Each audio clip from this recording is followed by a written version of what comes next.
Communist கட்சி திமுக என்ன பண்ணாலுமே எதிர்ப்பு அப்படிங்கறத ரொம்ப ஸ்ட்ராங்கா வைக்கலையோ அப்படின்ற ஒரு விமர்சனம் வருது. திமுக எங்களை விமர்சிக்கும் போது தெரியலையா, அவங்க ரொம்ப ஸ்ட்ராங்காக வந்து அதை எதிர்த்துக்கிட்டு இருக்கோன்றதுனால தான் திமுக வந்து எங்களுக்கு எதிராக வந்து புறச்சூழலை கட்டுரை எழுதுறது அல்லது திமுகவினுடைய அமைச்சர்கள் நாடாளுமன்ற உறுப்பினர்கள் எங்களுக்கு எல்லாம் எதிராக பேசுகிற போதே நாங்கள் எவ்வளவு வலிமையாக வன்மையாக அவங்களுடைய சில அணுகுமுறைகளை நாங்கள் எதிர்க்கிறோன்றதுக்கு அது ஒரு உதாரணம்.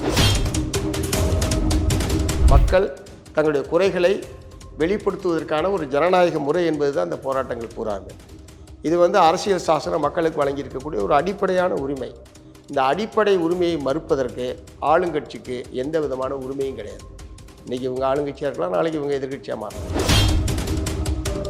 அவங்க என்ன நினைக்கிறாங்கன்னா, நம்மளது பொற்கால ஆட்சி நடந்துகிட்டு இருக்கேன், பொற்கால ஆட்சியை எதிர்த்து போராட்டம் நடத்துகிறாங்க அப்படின்ற மாதிரி இந்த இவங்களுக்கு பூராத்துக்குமே ஒரு நினப்பு இருக்குது. அவங்களும் அப்படி தானே சொல்கிறாங்க, பொற்கால ஆட்சின்னு. ஒரு பொற்கால ஆட்சிக்கு எதிராக நாங்கள் வைக்கிற கோரிக்கையில் நீங்கள் ஏற்கனவே நிராகரிக்கலாம், அது உங்களுக்கு ரைட் இருக்குது. ஆனால் ஒரு நியாயமான குரலை ஒடுக்குவதற்கு உங்களுக்கு என்ன உரிமை இருக்குது?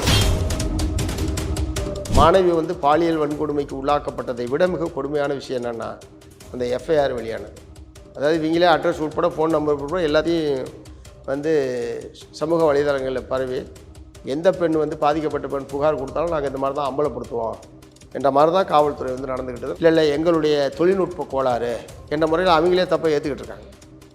அவங்க அதுக்கு சொன்ன காரணம், ஏற்கனவே இருந்த ஐபிசிக்கு பதிலாக இப்போ பிஎன்எஸ் வந்துருச்சு, ஆகவே அதில் மாற்றத்தில் இதாகிடுச்சு. நான் என்ன கேட்க விரும்புகிறேன், ஜூலை மாதம் பிஎன்எஸ் அமலுக்கு வந்துருச்சு. கடந்த 6 மாத காலமாக இது மாதிரி எந்த வழக்குமே லீக் ஆகலை. அது எப்படி இந்த வழக்கு மட்டும் லீக் ஆகுது? இடிப்பாறை இல்லா ஏமரா மன்னன் கெடுப்பார் இல்லானும் கெடும்னு ஒரு திருக்குறள் என்பது இருக்குது. ஆகவே தோழமைக்கு இலக்கணம் என்பது இடித்துரைப்பது எடுத்துரைப்பது என்பது தான் தோழமைக்கு இலக்கணம்னு நாங்கள் நினைக்கிறோம். இப்படி சொல்கிறதே தப்பு, அது தோழமைக்கு விரோதமானதுன்னு அவங்க நினைக்கிறாங்க. குறைந்த விலை நிறைந்த தரம், தங்கள் தேவைகள் அனைத்தும் ஒரே இடத்தில். ஜெயச்சந்திரன். ரெட் நூல் நேயர்களுக்கு வணக்கம். இன்றைய சிறப்பு நேர்காணலில் நம்ம கூட இந்திய கம்யூனிஸ்ட் கட்சி மார்க்சிசத்தினுடைய மாநில செயலாளர் பே. சண்முகம் இருக்காரு. வாங்க பேசலாம். வணக்கம் சார். வணக்கம். முதல்ல செவ்வணக்கம் மற்றும் வாழ்த்துக்கள். மிக்க மகிழ்ச்சி. கம்யூனிசம் அப்படின்னாலே இங்க நிறைய பேருக்கு இவங்க ஏதோ ஒன்று பேசிட்டு இருக்காங்க அப்படின்னுவாங்க. அண்ட் பலரும் பொது உடைமை அப்படின்னாலே கம்யூனிசம் தான் ஞாபகத்துக்கு வரும். ஸோ புதுசாக பதவி ஏற்றிருக்கீங்க மாநில செயலாளராக. அண்ட் இதுக்கு முன்னாடி பல பொறுப்புகளில் பல ஆண்டுகளாக பல கடமைகளை சுமந்திருந்திருக்கீங்க. உங்களோட பயணம் எப்படி இருந்திருக்கு? இல்லை, நான் 1979ஆம் ஆண்டு கல்லூரியில் படிக்கிற போது இந்திய மாணவர் சங்கத்தில் சேர்ந்தேன். எஸ்எஃப்ஐயில்.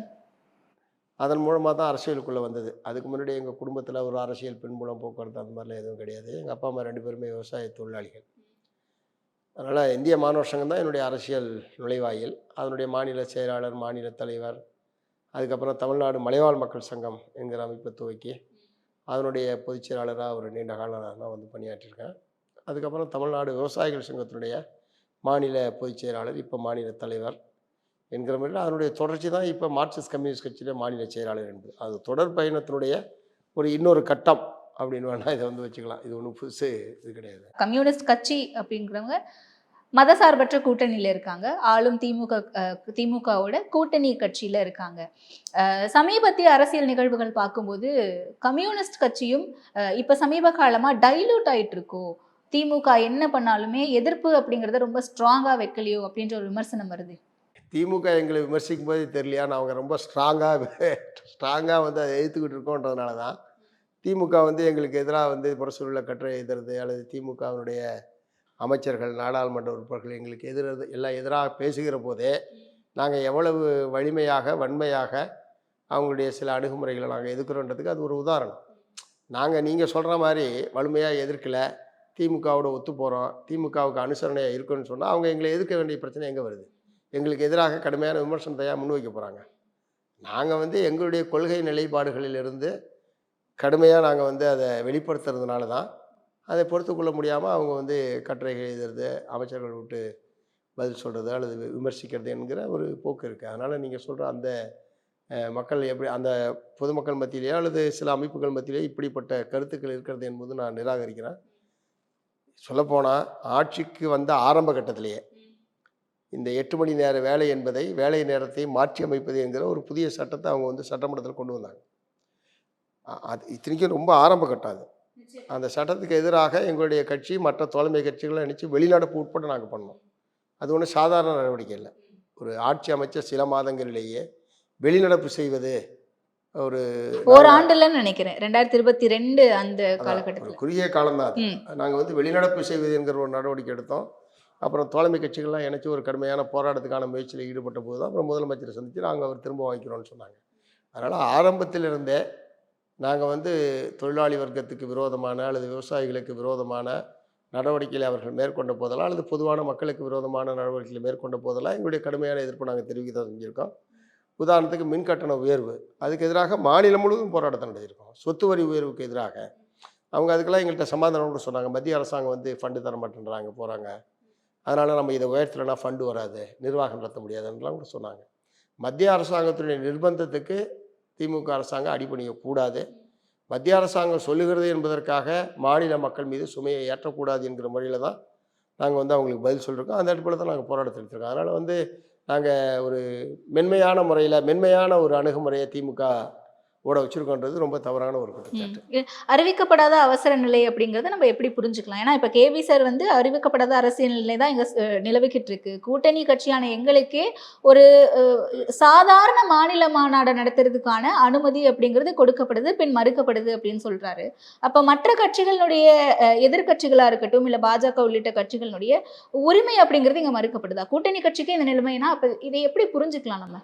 இல்லை, அங்கே வந்து நாங்கள் கடுமையாக அப்படி தொடர் கே பாலகிருஷ்ணன் அவர்கள் அப்படி கடுமையாக பேசுனதுக்கான காரணம், ஒரு அரசியல் கட்சியினுடைய மாநில மாநாடு, அதை ஒட்டி ஒரு பேரணி என்ற முடிவை நாங்கள் எடுத்து பல மாதங்களுக்கு முன்பாகவே அந்த தேதி என்பதெல்லாம் அறிவிக்கப்படுது. முறையாக காவல்துறையில் அனுமதி கொடுக்குறோம். காவல்துறை உயர் அதிகாரிகள் அங்கே மாவட்ட காவல்துறை கண்காணிப்பாளர் உட்பட சந்தித்து பேசுகிறோம். அப்போ அவங்க நிலைமையை விளக்குறாங்க. இது வந்து ஒரு சின்ன டவுனு, ஒரே ரோடு தான் இருக்குது, போக்குவரத்து பிரச்சனையாகும், அதனால் பேரணி நடத்துறது அனுமதிக்க முடியாது, பொதுமக்களுக்கு கடுமையான சிரமம் ஏற்படணும் அவங்க சொன்னாங்க. நாங்கள் அதை ஏற்றுக்கிட்டு நாங்கள் செந்தொண்டர் அணிவகுப்பு மட்டும் நடத்திக்கிறோம். ஒரு 1500 பேர் செலக்டட் தொண்டர்கள், அதை கொண்ட ஒரு பேரணி மட்டும் நாங்கள் நடத்திக்கிறோம். ரெட் வாலண்டியர்ஸ்கிட்ட அந்த மார்ச் பாஸ்ட் மட்டும் அப்படி நாங்கள் சொன்னால் அதை நான் பரிசீலிக்கிறேன்னு அந்த எஸ்பி எங்கள்கிட்ட தலைவர்கள்ட்ட உறுதி கொடுத்துருந்தார். திடீர்னு அதுக்கு நாள் மாலை வந்து அதுக்கும் அனுமதி மறுத்து கடிதம் கொடுக்குறாங்க. இத்தகைய சூழ்நிலையில் தான் நாங்கள் அந்த மாதிரி கடுமையான ஒரு விமர்சனத்தை மாநில அரசாங்கத்தின் மீது வைக்க வேண்டியிருந்தது ஒன்று. ரெண்டாவது, இது அந்த ஒரு இன்சிடெண்ட்டுக்காக நாங்கள் சொன்னதில்லை. பொதுவாக தமிழ்நாடு முழுவதும் இப்போ சென்னையில் வந்து வள்ளுவர் கோட்டம், சைதாப்பேட்டை, இன்னும் ஒரு 2-3 இடத்த தவிர வேறு எங்கேயுமே போராட்டமே நடத்த முடியாது.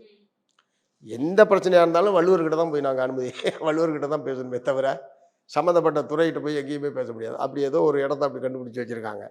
அது மாதிரி மாநிலம் முழுவதுமே இந்த மாதிரியான சின்ன சின்ன போராட்டங்களுக்கு கூட அனுமதி மறுக்கிறது.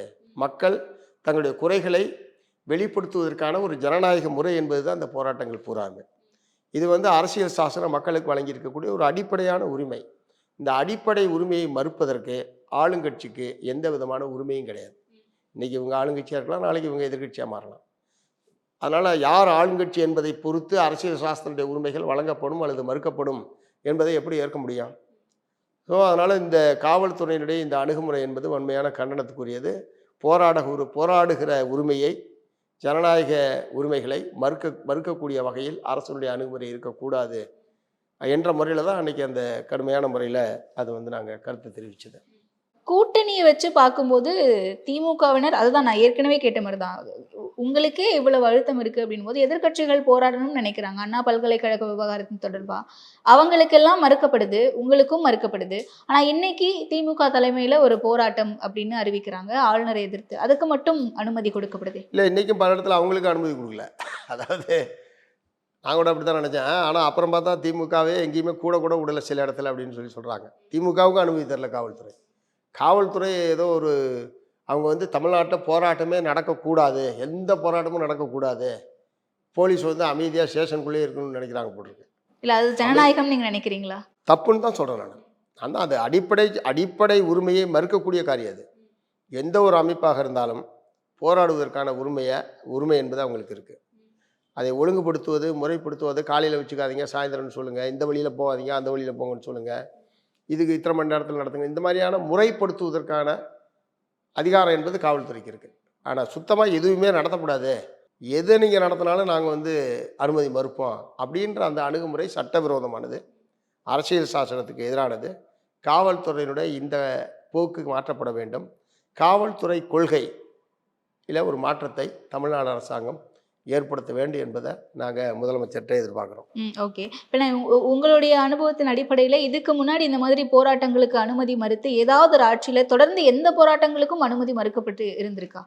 இல்லை ஜெயலலிதா ஆட்சி காலத்துலேயும் இந்த மாதிரி நிறையா இருக்குது. எடப்பாடி ஆட்சி காலத்தில் நிறையா மேலேயே எடப்பாடி ஆட்சி காலத்தில் மேட்டே ஒரு 20 வழக்காவது இருக்கும். தடையை மீறி நடத்தி இந்த ஆட்சியிலையும் அப்படி பல வழக்குகள் என்பது போடப்பட்டிருக்கு. அதனால் அவங்க எல்லா ஆட்சி காலத்துலையும் அது அவங்களுடைய அணுகுமுறை. அதாவது அவங்க என்ன நினைக்கிறாங்கன்னா, நம்மளது பொற்கால ஆட்சி நடந்துகிட்டு இருக்கேன், பொற்கால ஆட்சியை எதிர்த்து இவங்க போராட்டம் நடத்துகிறாங்க அப்படின்ற மாதிரி இவங்களுக்கு பூராத்துக்குமே ஒரு நினப்பு இருக்குது. அவங்களும் அப்படி தானே சொல்கிறாங்க, பொற்கால ஆட்சின்னு. ஒருவேளை பொற்கால ஆட்சிக்கு எதிராக நாங்கள் வைக்கிற கோரிக்கையில் நீங்கள் ஏற்கனவே நிராகரிக்கலாம், அது உங்களுக்கு ரைட் இருக்குது. ஆனால் ஒரு நியாயமான குரலை ஒடுக்குவதற்கு உங்களுக்கு என்ன உரிமை இருக்குது? என் சைடில் இது நியாயம் நான் நினைக்கிறேன், அதை வெளிப்படுத்துகிறேன். அதற்கான உரிமையை எனக்கு சட்டம் வழங்கியிருக்கு. அதை நீங்கள் மறுக்கிறதுக்கு உங்களுக்கு எந்த ரைட்டும் கிடையாது. ஸோ அதனால் அவங்க சொல்கிறது அவங்க இந்த மாதிரியான ஒரு போக்கை நாங்கள் கடுமையாக எதிர்க்கிறோம். அதனுடைய விளைவு தான் தோழர் கே. பாலகிருஷ்ணன் அவர்கள் அங்கே பேசுகிறார். ஏன்னா அவர் தான் முதல்ல அந்த மேடையில் சொல்கிறாரு, தமிழ்நாட்டில் அறிவிக்கப்படாத அவசர நிலை இருக்குது அப்படின்ட்டு. அதன் பிறகு எதிர்கட்சியில் இருக்கவங்களும் இதை தொடர்ந்து சொல்ல ஆரம்பிக்கிறாங்க. உண்மையாகவே இங்கே நிலை அப்படி தான் இருக்கா?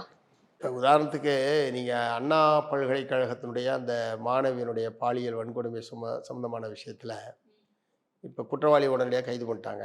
உயர்நீதிமன்றத்தினுடைய மேற்பார்வையில் 3 IPS அதிகாரிகள் போட்டு ஒரு ஸ்பெஷல் சிறப்பு விசாரணை குழு என்பது போடப்பட்டு விசாரணை என்பது நடந்துகிட்டு இருக்கு. ஸோ இப்போ இதுக்கு மேலே அதில் என்ன பண்ண முடியும்னு தெரில. அப்போ அதுதான் இவங்க ஒரு அரசியல் உள்நோக்கத்தோடு இவங்கெல்லாம் போராட்டம் நடத்துகிறாங்கன்ற மாதிரி அவங்க சொல்கிறதுல ஒரு சின்ன உண்மை இருக்குன்ற மாதிரி தான் எனக்கு படுது. அதில் மிக கடுமையான விஷயம், அதாவது அந்த மாணவி பாலியல் வன்கொடுமைக்கு உள்ளாக்கப்பட்டதை விட மிக கொடுமையான விஷயம் என்னென்னா, அந்த FIR வெளியானது. அதாவது இவங்களே அட்ரஸ் உட்பட ஃபோன் நம்பர் உட்பட எல்லாத்தையும் சமூக வலைதளங்களில் பரவி எந்த பெண் பாதிக்கப்பட்ட பெண் புகார் கொடுத்தாலும் நாங்கள் இந்த மாதிரி தான் அம்பலப்படுத்துவோம் என்ற மாதிரி தான் காவல்துறை நடந்துக்கிட்டது. நாங்கள் கடுமையாக எங்களுடைய எதிர்ப்பை இதற்கு காரணமான அதிகாரிகள் யாராக இருந்தாலும் உடனடியாக அவர்கள் மீது வழக்கு பதிவு செய்து நடவடிக்கை எடுக்கணும்னு நாங்கள் சொன்னோம். அதுக்கப்புறம் அந்த தகவல் ஆணைய முகமை, மத்திய அரசாங்கத்தில் தகவல் ஆணைய முகமை இல்லை எங்களுடைய தொழில்நுட்ப கோளாறு என்ற முறையில் அவங்களே தப்பை ஏற்றுக்கிட்டு இருக்காங்க. அவங்க அதுக்கு சொன்ன காரணம், ஏற்கனவே இருந்த IPCக்கு பதிலாக இப்போ BNS வந்துருச்சு, ஆகவே அதில் மாற்றத்தில் இதாகிட்டு. நான் என்ன கேட்க விரும்புகிறேன், ஜூலை மாதம் BNS அமலுக்கு வந்துருச்சு. கடந்த 6 மாத காலமாக இந்த மாதிரி எந்த வழக்குமே லீக் ஆகலை. அது எப்படி இந்த வழக்கு மட்டும் லீக் ஆகுது? அப்போனா அதில் ஏதோ உள்நோக்கத்தோடு மத்திய அரசாங்கம் தமிழ்நாடு அரசாங்கத்துக்கு அல்லது இதை ஏதாவது ஒரு வகையில் பயன்படுத்த வேண்டும் என்ற நோக்கத்தோடு அவங்க பண்ணாங்கன்ற கேள்வி என்பது வருது. அதனால் தகவல் ஆணைய அந்த முகமை உட்பட இந்த வழக்கு விசாரணை வளையத்துக்குள் கொண்டு வரப்பட வேண்டும் என்று எங்கள் கட்சியின் சார்பில் நாங்கள் வற்புறுத்தியிருக்கிறோம். அது ரொம்ப கடுமையான ஒரு விஷயம். அவங்க பெற்றோர்கள், குழந்தைகள் எல்லாருமே ரொம்ப பயந்து போயிருக்கிறாங்க. எவன் எப்படி அதை அப்ரோச் பண்ணுவான்னு தெரியாது. அதனால் இந்த மாதிரி இதுலாம் அவங்க சொல்கிற காரணங்களை ஏற்றுக்கவே முடியாது. இது தோழமைக்கு இலக்கணம் அல்ல அப்படிங்கிறத எதை சுட்டி காட்ட விரும்புகிறாங்க? இது உங்களுக்கான ஒரு மெசேஜாக எடுத்துக்கலாமா, இல்லை மற்ற தோழமை கட்சிகள் எல்லாருக்குமான ஒரு மெசேஜாக? சொல்கிறத நாங்கள் ஏற்றுக்கல. இடிப்பாறை இல்லா ஏமரா மன்னன் கெடுப்பார் இல்லானும் கெடும்னு ஒரு திருக்குறள் என்பது இருக்குது. ஆகவே தோழமைக்கு இலக்கணம் என்பது இடித்துரைப்பது, எடுத்துரைப்பது என்பது தான் தோழமைக்கு இலக்கணம்னு நாங்கள் நினைக்கிறோம். இப்படி சொல்கிறதே தப்பு, அது தோழமைக்கு விரோதமானதுன்னு அவங்க நினைக்கிறாங்க. 2 பேர்த்துக்கும் இருக்கிற புரிதலில் இருக்கிற பிரச்சனை தான் நான் பார்க்குறேன். அதனால் அவங்க சொல்கிற அந்த இலக்கணத்தை நான் ஏற்றுக்கல. நான் சொல்கிற இலக்கணம் எடுத்துரைப்பது, இடித்துரைப்பது என்பது தான் நான் சொல்கிற இலக்கணம் தோழமைக்கு. அவங்க என்ன தப்பு பண்ணாலும் அது பூரா கண்டுக்காமல் இருக்கிறதுக்கு பேர் தோழமை கிடையாது. நீங்கள் தப்பான பாதையில் போகிறீங்க, சரியான பாதையில் போங்கன்னு சொல்கிறது தான் தோழமைக்கான இலக்கணம். அதை தான் CPM செஞ்சிட்ருக்கு. இப்போ கூட்டணி கட்சிகள்லேயே பிரதானமாக இருக்கக்கூடிய கட்சிகள்லேருந்தே எதிர்குறல்கள் எழ ஆரம்பிச்சதை நம்ம பார்த்தோம்.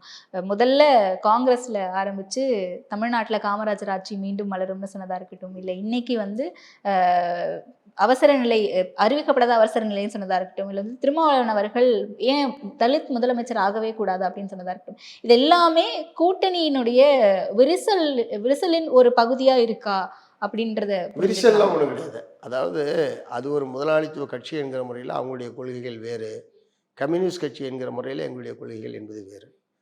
இப்போ உதாரணத்துக்கு சாம்சங் பிரச்சனை எடுத்துங்க. சாம்சங் தொழிலாளர்கள் 17 வருஷம் ஆச்சு அந்த கம்பெனி ஆரம்பிச்சு. 17 வருஷமாக ஒரு கம்பெனியில் சங்கமே இல்லாமல், இந்த நவீன காலத்தில் சங்கமே இல்லாமல் தொழிலாளிகள் இருந்திருக்கான்றது எவ்வளோ பெரிய, அது வந்து இதுவரைக்கும் வெளியே தெரியாத ஒரு விஷயம். இப்போ அவங்க ஒரு முயற்சி எடுத்து சங்கம் அமைச்சிருக்காங்க. சங்கம் அமைச்சிட்டு பதிவு பண்ணுங்கன்னா அரசாங்கம் பதிவு பண்ணாமல் இருக்குது, தொழிலாளர் நலத்துறை பதிவு பண்ணாமல் இருக்குது. கடைசியாக போய் அது உயர்நீதிமன்றத்தில் இப்போ கிடக்கு. உயர்நீதிமன்றம் உத்தரவிட்டதுக்கு பிறகும் இந்த அரசாங்கம் வந்து அதை பதிவு பண்ணல. இதை எப்படி எடுத்துக்கிறது?